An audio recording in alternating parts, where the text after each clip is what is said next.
Lately, I've been intrigued by the life of Elvis Presley, and this video is not going to be about Elvis being a transgender or Elvis's death hoax, because I don't believe anything like that.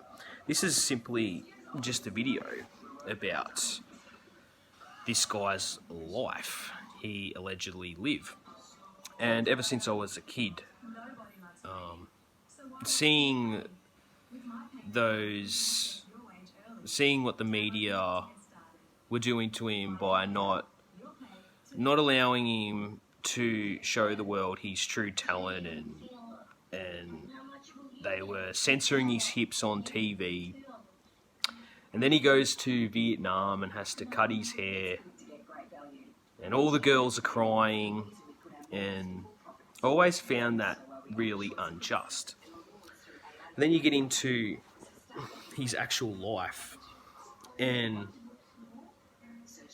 he always wanted to become a movie star. He wanted to become like a Marlon Brando or a James Dean or one of these type of guys.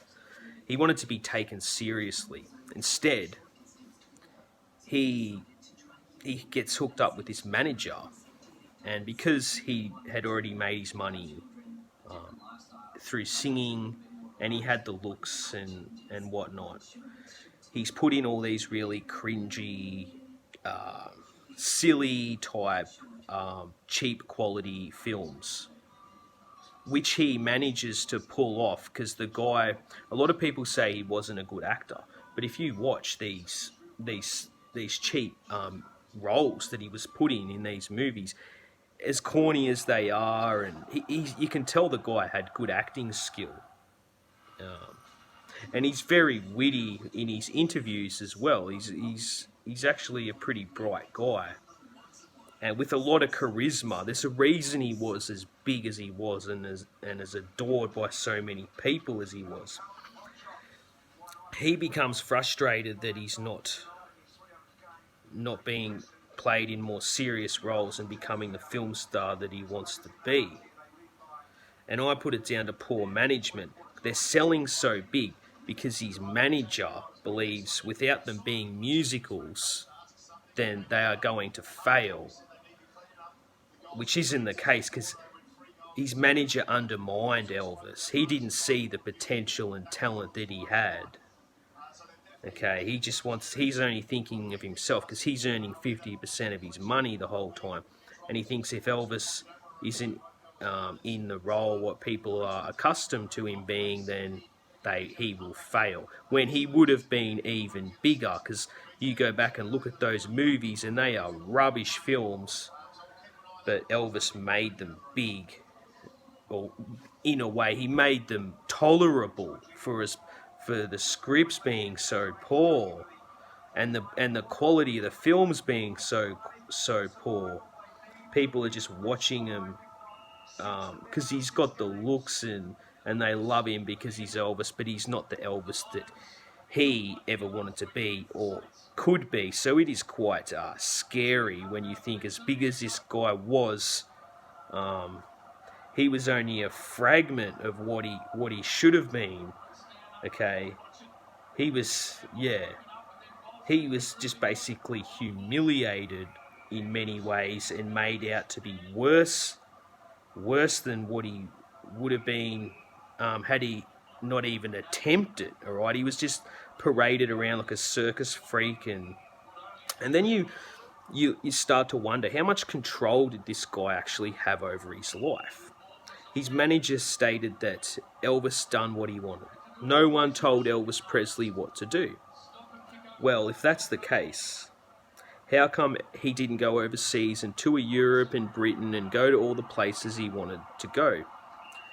It's quite obvious that he's being manipulated by his manager, who was an illegal immigrant at the time and knocked back all these tours to Europe and all to the places Elvis wanted to go, because he was worried he would be exposed as an illegal immigrant and lose control over Elvis. So he's manipulating him and taking half his money, knocking back the good movie roles which the roles his manager knocked back, okay, they became really successful films, but he's keeping him in the cheap musicals. He's not allowing him to tour Europe. He's making him out to be this novelty type gimmick. Okay, I'm not saying that's his intention to humiliate him, but it's just because this guy, his manager, is a complete buffoon. And Elvis, he doesn't sack him. He doesn't. He doesn't kick him to the curb because he feels in debt to him for making him famous. When Elvis made himself famous, he looked the part, he had the voice, he had the charisma, but because this guy gave him a chance, he just puts up with all his nonsense. Because he was clearly a nice guy as well. And his manager is a bad gambler. And I don't know if you've ever dealt with gamblers on a small time scale and had friends who are gamblers. Like, they can be really manipulative and cunning, and if you're a good person, then you can just get leeched by them. And you've got the money, so you throw it at them and pay them off anyway. And I've had friends that are gamblers, and yeah, they're really hard to shake, especially if you were in Elvis' shoes and you think you owe them so much in the first place, and then they begin threatening you and saying they're going to, like, there's rumours that his manager was saying he's going to leak videos of him being with women and all kinds of things, but I'm not going to get into the semantics about that. It's more the fact that he's being heavily manipulated and not being allowed what he would like to do in the first place. And then he becomes really overweight later in life, hooked on painkillers and uppers, and you can tell this guy looks really unhappy on stage. He's sweating. There's a reason people get like that, because he's got a lot of emotional baggage. And he even said himself, I don't like being Elvis Presley anymore. I don't want to be Elvis Presley anymore, because he wasn't living the life he intended to live and living up to the expectations of himself. He just would have felt so controlled and used, and like he didn't have any control over his own life, because he's being told that, manipulated by his manager, saying if he leaves, you're not going to get anywhere near as much. Your film career is going to go down the drain. He's not seeing how good he can actually be, because he's being run down by this manager his whole time, who's undermining him. And Elvis then just believes, he clearly doesn't, as confident as he appears, he clearly doesn't have the self-esteem, because he doesn't know his own worth. Even after making this guy rich after a few years, he still feels in debt to him. So, my point being, is just, like, what a sad life this guy actually lived, and how he was never the Elvis Presley that he desired to be in the first place, or wanted to be. That's why it ended up the way it did for him.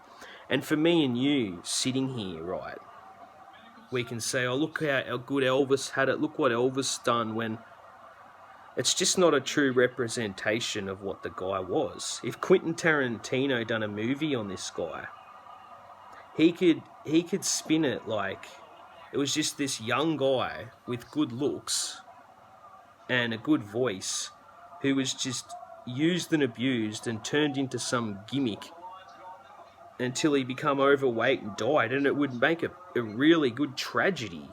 It would be about a guy who never lived up to his potential, and that would be an accurate description of it for me. Instead, people see Elvis with all this talent and this film star and in the jumpsuits, and like, did he even have control over his own fashion sense? You have to wonder. If he's not even in control of his travelling and his finances, then it just makes you wonder, you know what I mean? So it'd be interesting to hear anyone else's take on Elvis. Just something that I have been intrigued in lately, and I've always wondered why he was as big as he was and what he was. And it's just a few things that I've been looking into lately, and I'm sure that the what I brought up is only just some minor details, and there would be so much more unjust that would unravel the more you actually looked into this guy's life. And it's just something that I found interesting and thought that I would share. Have a good night.